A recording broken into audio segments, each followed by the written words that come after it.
est Cyrielle Noël et je vais être votre hôte pour cette session. Et je suis la fondatrice d'un organisme qui s'appelle Audacité et aussi je suis bénévolat avec les Global Shapers. So hello and welcome. Thank you for joining us. I have the honor and privilege to be the host of the interactive stage here in the GCCM, which is the Jeune Chambre de Commerce de Montréal. My name is Cyrielle Noël, and I'm the founder of an organization called Audacité and also a volunteer with the Montreal Global Shapers. So before I start to introduce our esteemed panelists, I just want to let you know that there might be some time for some Q&A, so there'll be a microphone at your disposal and an attendant will help you to facilitate the question and answer period. So this session that we're going to have right now is entitled Sustainable Peace, Social Justice, and the Fight Against Inequality. So now please join me in welcoming the moderator, Gabriel Bran Lopez, who is the founding president of Youth Fusion. So a round of applause, please. And we also have Albert Lalonde, who is the co-founder and research manager of Future Generations Tribunal. Thank you for joining us. Next, I'm introducing Julie Savaria, the founder and CEO of Masla Empathy Lab. Welcome, Julie. Sorry. And last but not least, we have Mariame Touré, co-founder of Black Girls Gather. So enjoy the panel.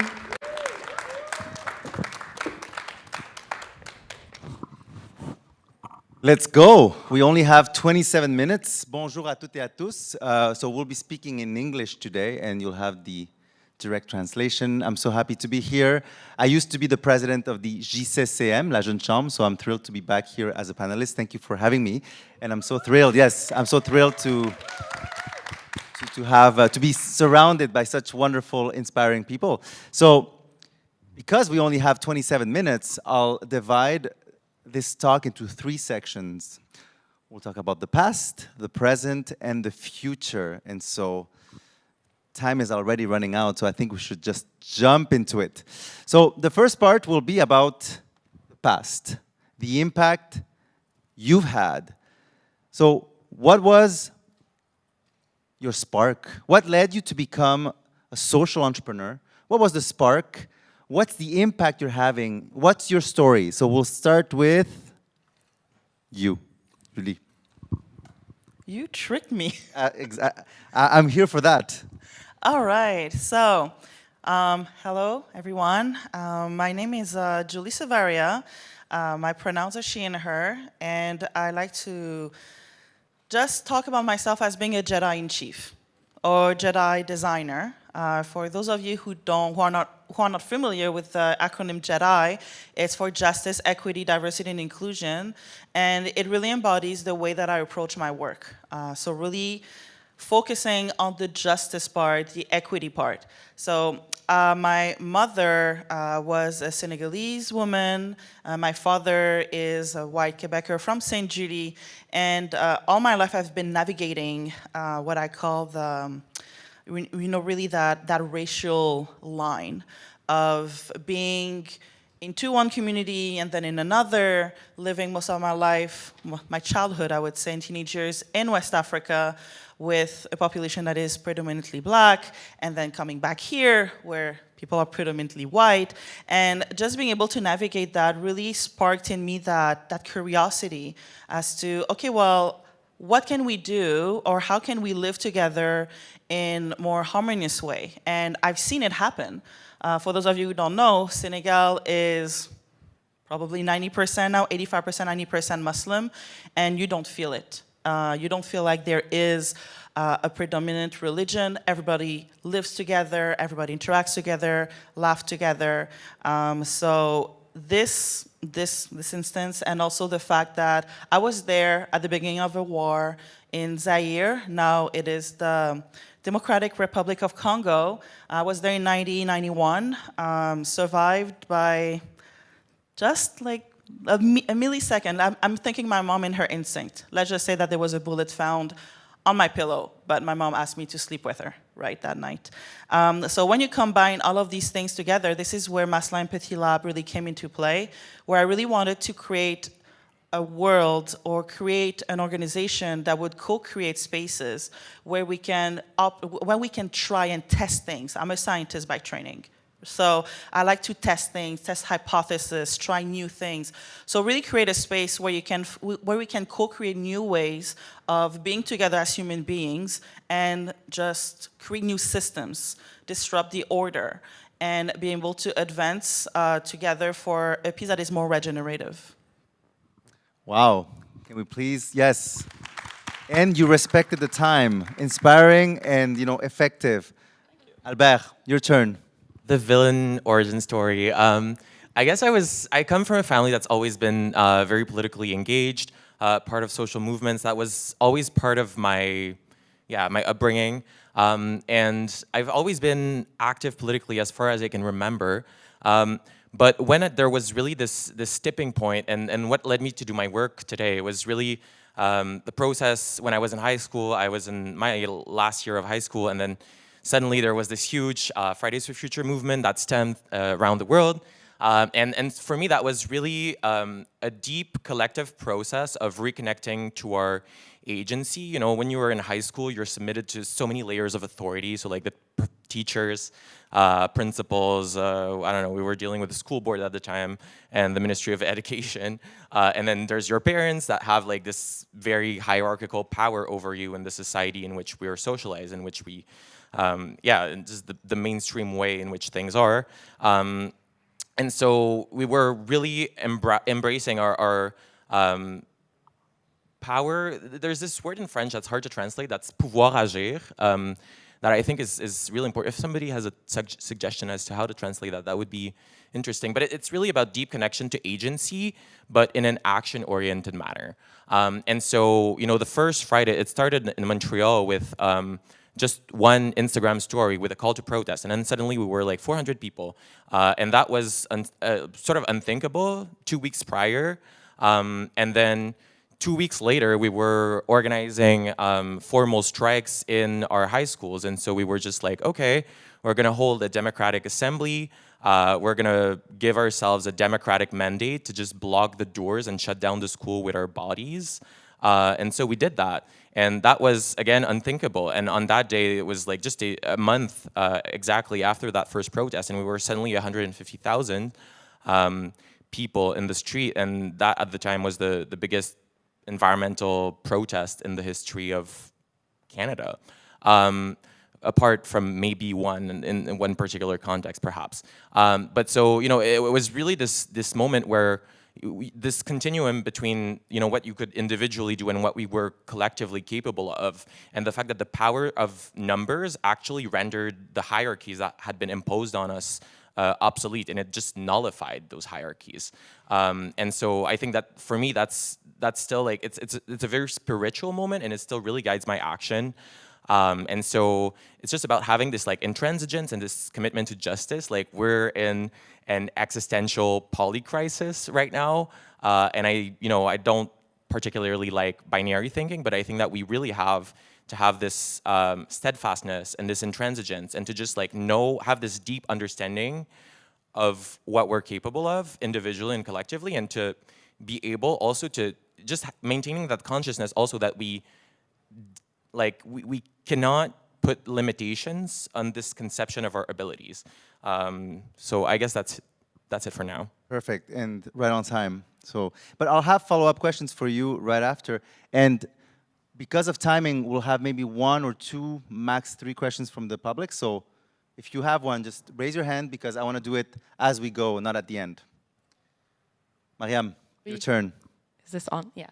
I want to start off by giving a shout out to Julie, parce que she is Senegalese. I'm Senegalese Guinean, so I grew up in kind of the same context.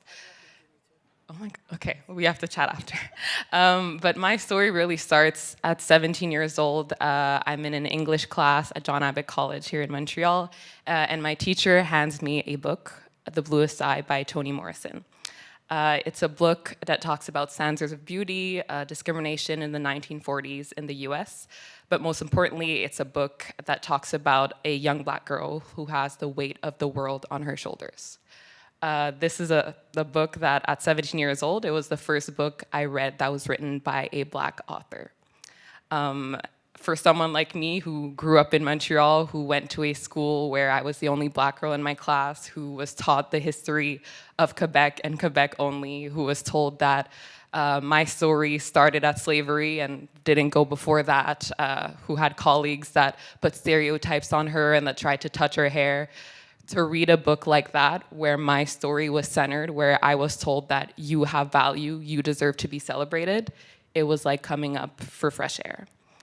And that's kind of what started my whole idea of starting Black Girls Gather. So it was me, but also my best friend Fabiola, who had been in the same context of being in this school where she wasn't reading the story she wanted to read, who felt like her voice didn't matter, who felt like she had to fold herself into someone who society wanted her to be. We wanted to create this space where Black girls could gather together, read books where they were told about their families, told about their history in the Caribbean, in Africa, told about their relationships and the dynamics of the diaspora across the world, told that they could be anything, an astronaut, a lawyer, a doctor, anything they could want to be. And that's what Black Girls Gather is. It's a book club, but it's also a mentoring program where we talk to the girls every week. We read these amazing stories and we listen to them. We hear what goes on in their classrooms, what goes on in their homes, and we tell them it's okay, and we guide them through how to live your life today as a Black girl in Quebec. And it's what I needed as a young Mariame that was 14-year-old, and that's what we're trying to give back today to the 12 to 17-year-olds in Montreal. Yeah, congrats. So are there any questions, one question from the audience in regards to their story? Think about it, because I have one. So you've shared how it happened, what you're doing. You shared a bit of highlights of, the impact you've had. But in one sentence, what would be the biggest impact that you're most proud of in regards to what you're doing in the lab with the Black Girls Gather and the Generations Tribunal? So what is that one impact? Because we're here to talk about impact. So what's that impact that you've had that you're like, that's it, that's my go-to reason, that's why I'm doing this, that's why it's working. We want initiatives to work. So you go. I would say the impact, and that's what's driving me the most up till now, is I have two kids, 6 years old and 5-year-old. They have different skin tone because, genetics, beautiful. My husband is Haitian, so you could say he's a little darker than me, but yes, genetics. And what I see in the way that I work with organization, corporation, foundation, nonprofit, etc., is that I'm helping to shift the landscape of the workforce, of the systems within our society, so that when my children grow up, they won't just survive, but they will thrive. So this is. Thank you. Yes, I think for me, it's really seeing the youth that we mentor learn how to mobilize themselves. So we're like a group of all between 20 and 25 who run the program, but the young girls are between 12 and 17 years old. And over the years, they've started their own kind of initiatives. I remember early on, one of our members told us that she started at her library, I think at Villa Maria, if you know the schools around Montreal, in her library, really a section where she could feature Black authors, so she could introduce the books to some of her colleagues. We have another girl, she started like a knitting business during high school, and she recently showed us like a whole project she did for her grandmother during a talent show. I have another friend who's in the program, but she's now closer to my age. She started a cupcake bakery company, and she's doing super well, and she's in law school. So it's like all these young girls are really finding that they can empower themselves and they can do stuff in the community that matters. Such a hard question, and especially like in social movements, you cannot answer those questions with like an individual lens, or it's just like sort of an unfathomable scale.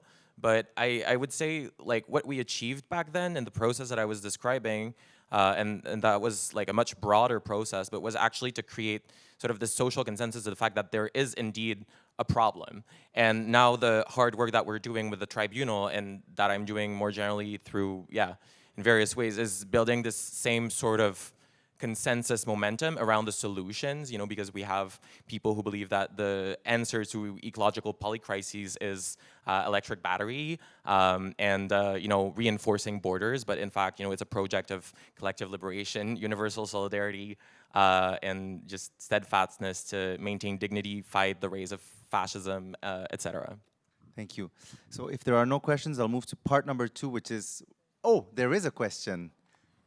Please. I'd be loud enough, but I guess my question is, since all three of you do have a social impact and a movement, what would you suggest for people out there that want to start, or people that have already started a social impact? What are some key things that you think that you've learned through your journeys that you could share with us? And it's funny because your question is a good leeway into part 2. What are the tools, right? What are the advices? What have you learned? Yeah, we're here at One Young Girl to talk about social change, social impact, social entrepreneurship, changing the world, etc. How do we do it? There's so many barriers. There's so many advices that you can give. So thank you. That's a great leeway into what we wanted to talk about. So who's gonna go first? Albert, you go. I think it's about, and this is it's also a process of perhaps healing from those hierarchies that are imposed on us, and how, it's like this work that I'm doing brought me to participate in various movements of indigenous land defense. And, I share this with a lot of caution, but being in those contexts has helped me understand that, what I was trying to emancipate from was this belittling and this sort of limiting of our ideas. And, we are always told that we are incapable of, we're in a society that disconnects us from our fundamental power. And I think that something that I've seen and learned from being in those contexts of indigenous resistance is that, you can connect to it on your own terms, and you don't need the validation of the institutions or the systems in place. And so that's, that can mean a lot of different things. What it means for me in terms of the Future Generations Tribunal, for example, is, we were just a bunch of young people doing diplomacy in the UNFCCC, United Nations Framework Convention on Climate Change context. We had a work retreat. We're like, well, this kind of sucks. It's, we always try for meaningful participation. That was like really meaningless participation. And it's just like, you can, it's the limits of a pledge, like you cannot convince people of things that their interests go directly against. And so that's what we're sort of trying to do. I was like doing guerrilla diplomacy at the cigarette spot. But yeah. Anyways, so we were like, oh, but what about we just build a global institution that's by children and youth and for children and youth, and that's what we're doing. And we're creating a new framework of rights, and through doing that, we're really trying to tackle the insufficiencies of the human rights framework, of the rights of nature framework, the imperialist nature of modern Western law, that have been imposed through colonial processes on the legal systems of the entire planet. Why does a country like, I don't know, why do so many countries in Africa, Latin America, Asia have, like legal systems that are just copy-pasted in many instances from like the Napoleon Code of 1905. Like that makes strictly no sense. And so it's about like, building that methodology to be able to source that knowledge, but in a spirit of self-determination and not extraction, but to be able to surface that knowledge from place-based normative systems and indigenous legal orders and traditional systems of governance, and to see how, like, yes, we need to be able to frame those frameworks at the international level, and we need to have something that works for state law, but it's also about embracing the inherent power that every community has. And like this process of the self-determination process of every community to like reconnect with their own knowledge and systems of knowing and being and structuring relationships, because that's what law is. Thank you, Albert. So, because the time is flying by, what about who wants to add something to that question of what's the advice, what's the tool? I want people to come out of here saying, I want to change the world too, you know, but how? I can, if you want, I can answer the question and segue into the second part, because I think they're intertwined, right? So it's not going to be very sexy, okay? But we're not here to just like in French we say pelletage de nuages. So you know, to just say, oh, nice things. I think the very first thing is to be extremely clear, like very clear about why you're doing this. The why, to me, is one of the things that I see most of my clients don't know exactly. They're doing it to look good, to feel safe, to feel in control, but is it really something that lights you up, that is thrilling to you, that makes you want to battle the systems of inequalities that are pervasive to our society? And I say this and I have goosebumps, right? Like knowing your why is a continuous eternal work almost. So it can sound a little discouraging, but it's also fascinating because from there, you're gonna have fantastic ideas that will come out. And it's gonna be very different for each and every one of you. And for me, I know that when I was very clear about the why of the lab and wanting to root empathy, compassion, decolonization, collective liberation. Shout out the t-shirt. The future is collective liberation by Slow Factory. So check them out if you haven't yet. But this is really rooted in there that the lab came to life because I really wanted to create spaces where people can feel safe to experiment with their own learning journey and their transformation journey, because we have to be real about one thing, is that we cannot change in isolation. We cannot change in an echo chamber. We have to be able to talk to each other. We have to be able to accept that someone can say something that is totally not in our field, but if we're able to listen and to understand that two truths can coexist in the same space, then we're able to move past that. And that's where the fantastic change-making, impactful policies, ideas, services, products happen. But all of that is not possible if people are not very clear as to why they want to change the world, as to why they want to have an impact. Thank you, Julie. Briefly, Mariame, what advice would you give? I just jump off of what you have. I think my main thing is really use the resources that are around you. I feel like so many people, when they start with an idea, they think they're alone. They think they have this big idea, and it's like, how do I put it into place? But you're not alone. And it goes back to like having your why. I had my why with my best friend when we started off. We went for a coffee and we wrote everything down in a Google Doc, our ideas, our favorite books, the workshops we wanted to have. And then we just started talking to people about it.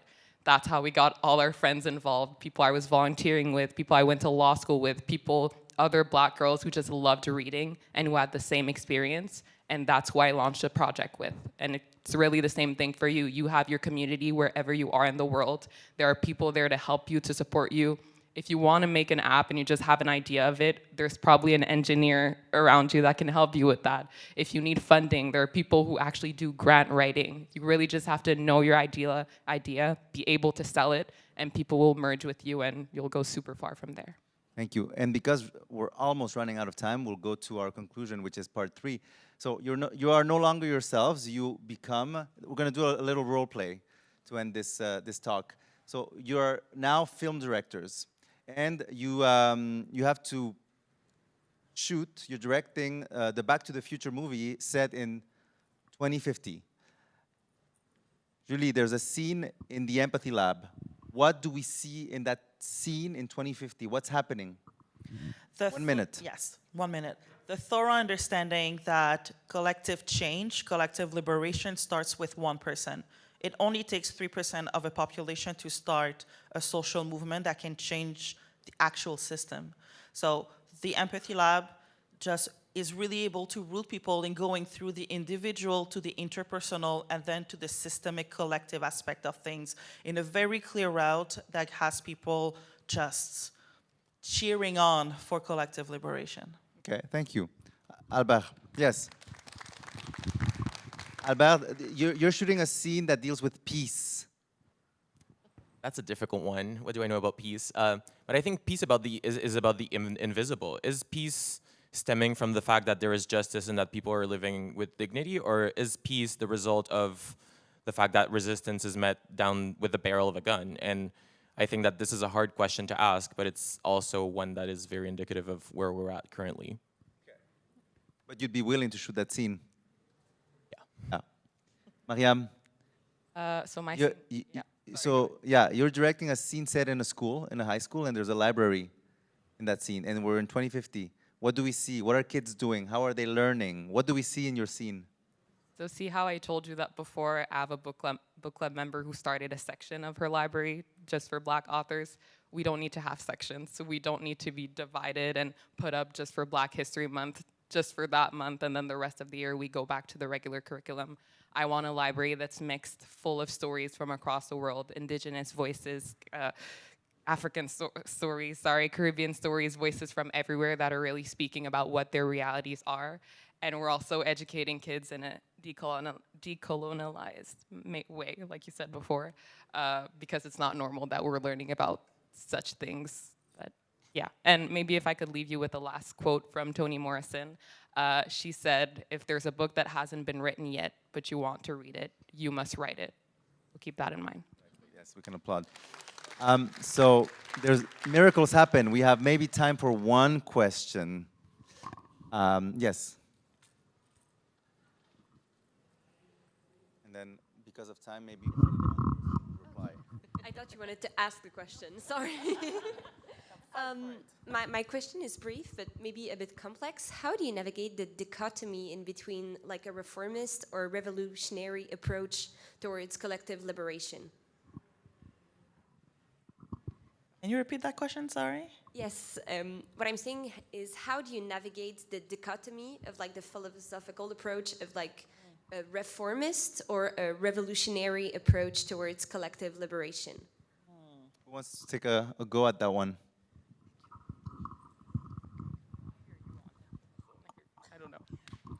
30 seconds. Looks like I'm being voluntold. So, listen, my approach for this and for the past year, I'm very transparent.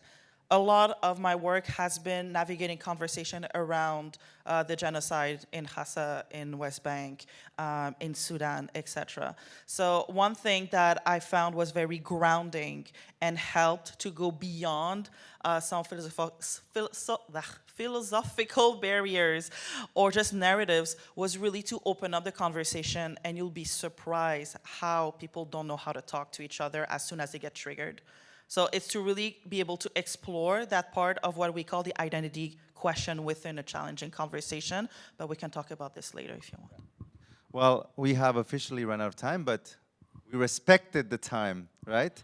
Okay. Yeah, shout out to the team. Thank you for being there.